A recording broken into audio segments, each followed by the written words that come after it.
శ్రీ మహాగణాధిపతయ నమః. ఐం మహాసరస్వత్యే నమః. శ్రీ లలితాంబికాదేవ్యే నమః. రాశిఫలాల కార్యక్రమంలో భాగంగా జూలై నెల అంతా కూడా 12 రాసుల వాళ్లకు ఎలా ఉండబోతుంది, ఈ మాసం అంతా కూడా ఏ రాశి వాళ్లకు ఎటువంటి ఉపయోగాలు జరగబోతున్నాయి అనేటువంటి దాని గురించి ఇప్పుడు మనం తెలుసుకుంటున్నాము. అయితే శుక్రుడు స్వక్షేత్రగతుడై ఈ జూలై 2వ తారీఖు నుండి శుక్రుడు ఎప్పుడైతే వృషభములో ఉండబోతూ ఉన్నాడో, తర్వాత కుజకేతువులు ఇద్దరూ కూడా సింహంలో ఉండేటువంటి దాని వలనను, అలాగే రాహు కుంభంలో ఉండేటువంటి దాని వలనను ఎవరెవరికి ఎటువంటి యోగాలు జరగబోతాయి అనేటువంటిది ఇక్కడ అర్థమవుతున్నది. ఈ గ్రహాల యొక్క మార్పు సందర్భాన్ని బట్టి జరిగినప్పుడల్లా మన జీవితంలో కూడా వాళ్ళ పర్సనల్ జాతకాల్లో కూడా మార్పులు జరుగుతాయి గోచార ఫలితాల యొక్క రీత్యా. అయితే ఎవరైనా సరే ప్రతి మాసము కూడా అంటే ప్రతిరోజు మనకు ఏం జరగాలనో ఎగ్జైట్మెంట్ అనేది ఉంటుంది కాబట్టి వాళ్ళ వ్యక్తిగతమైనటువంటి జాతకాలను పరిశీలన చేసుకోవాల్సినటువంటి అవసరము ఆవశ్యకత ఉంటుంది. మీకు నచ్చిన గురువుల దగ్గరికి రెగ్యులర్గా కాంటాక్ట్ అయ్యేటువంటి వాళ్ళ దగ్గర కానీ మీ సౌకర్యాన్ని బట్టి మీరు సంప్రదించవచ్చును. ఇప్పుడు ఇలా ఉంది అంటున్నారు, ఇది నిజమా అబద్ధమా ఏమిటి తెలుసుకోవచ్చు. తెలుసుకొని దానికి తదనుగుణంగా మీరు కనుక ముందుకు అడుగులు వేశారు అంటే చాలా యోగదాయకంగా ఉంటుంది అనేటువంటిది ఒకటి. ఈ శుక్రుడి యొక్క శుక్రగ్రహము వలన చాలా యోగాలు జరగబోతున్నాయి అన్ని రాసుల వాళ్లకు కూడా. శుక్రుడు స్వక్షేత్రగతుడై ఉండేటువంటి దాని వలన అనేది ఒకటి. రెండవది, ఎప్పుడైతే రవిస్థానములో కేతు ఉన్నాడో ద్వంద్వ రీతిలో 2 రకాల యోగాలు మిగతా వాళ్ళందరికీ కూడా రాబోతున్నాయి అనేది తెలియజేస్తూ, వృశ్చిక రాశి వారికి ఈ జూలై మాసం అంతా కూడా నెలంతా కూడా ఎలా ఉండబోతుంది అంటే ఎటువంటి ఫలితాలు ఉంటాయి అంటే చాలా యోగవంతమైనటువంటి ఫలితాలు, అనుకూలమైనటువంటి గ్రహస్థితులు ఉన్నాయి అనేటువంటిది తెలియజేస్తున్నాను.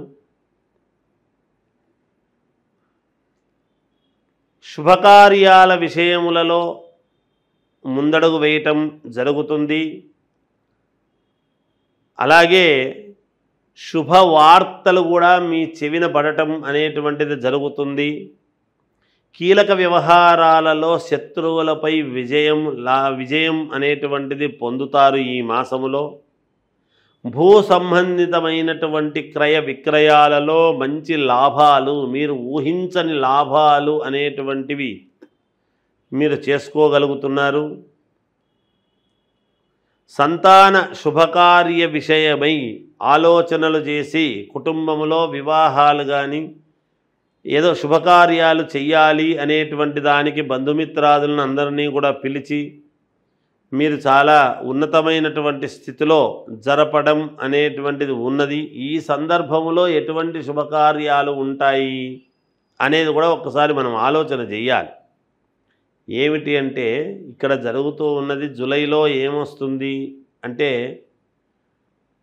ఆషాఢమాసం వస్తుంది. మరి ఆషాఢమాసంలో ఏంటి శుభకార్యాలు అనుకోవచ్చు. అన్నప్రాసనలు కావచ్చు, పుట్టినరోజు వేడుకలు కావచ్చు, సీమంతము కావచ్చు, ఏదో మీ సౌకర్యాన్ని బట్టి మొత్తానికి శుభకార్యాల విషయం లేదు. శుభకార్యాలకు సంబంధించినటువంటి విషయాలు తప్పనిసరి మనం ఇప్పుడు మాట్లాడుకుంటేనే కదా విదేశాల్లో ఉండేటువంటి వాళ్ళు కానీ, లేదా మళ్ళీ వెళ్ళిపోతే కష్టము, అక్కడికి వెళ్ళాలి, మనం మళ్ళీ వెళ్ళడానికి ఇబ్బంది అవుతుంది కాబట్టి ఇక్కడ చేసుకొని వెళితే బాగుంటుంది అనో ఏదో ఒక రకమైనటువంటి ఇది ఉంటుంది. అలా ఏదైనా కావచ్చు గాక.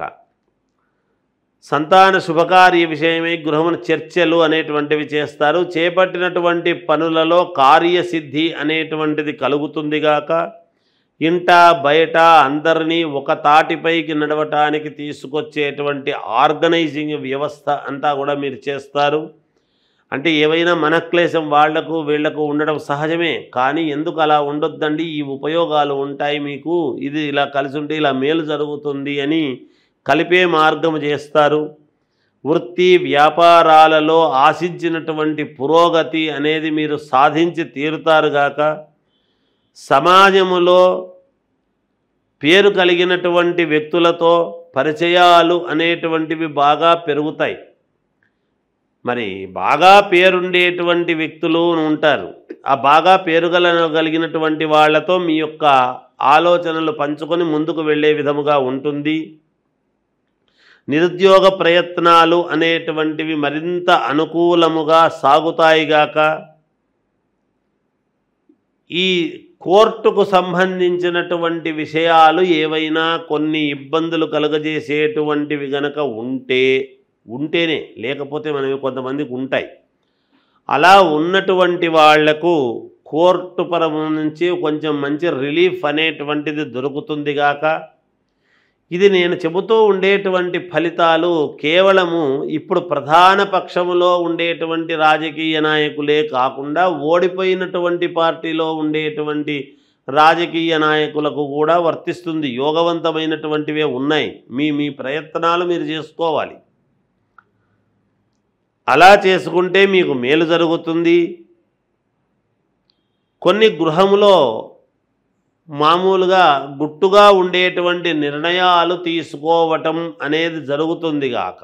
ఏది మీ కుటుంబ సభ్యులు భార్యాభర్తలు మాత్రమే కూర్చొని బయటికి ఎవరికి తెలియకుండా గుప్తముగా మనం ఏం చేసుకుంటే బాగుంటుంది ఏమిటి అనేటువంటి నిర్ణయానికి వచ్చి మీరు ప్రకటితం అనేటువంటిది చేస్తారు, జరుగుతుంది గాక. మేలు జరిగే అవకాశాలు చాలా వరకు ఎక్కువగా ఉన్నాయి. ఏదైనా లగ్నం అనేటువంటిది చాలా ముఖ్యము. ఏ లగ్నములో పుట్టారు, ఏ లగ్నములో పుట్టినందుకు ఏం జరుగుతుంది అనేది చాలా అవసరం. అందువలన మీ వ్యక్తిగతమైనటువంటి జాతకాలు మీరు ఒక్కసారి పునఃపరిశీలన మీకు నచ్చిన చోట నచ్చిన వాళ్ళ దగ్గర చేసుకోండి.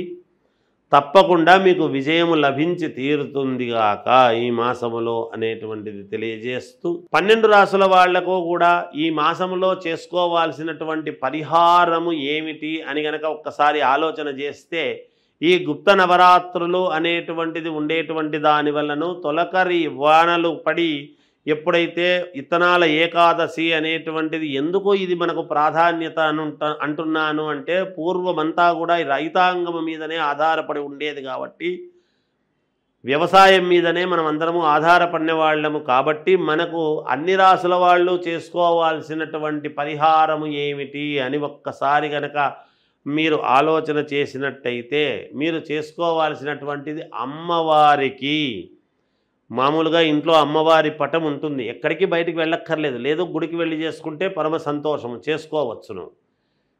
ప్రతి శుక్రవారము, ప్రతి మంగళవారము, ప్రతి రాశి వాళ్ళు కూడా ఈ రాశి వాళ్ళే ఈ రాశి వాళ్ళు కాదు అనేటువంటిది ఏమీ లేదు.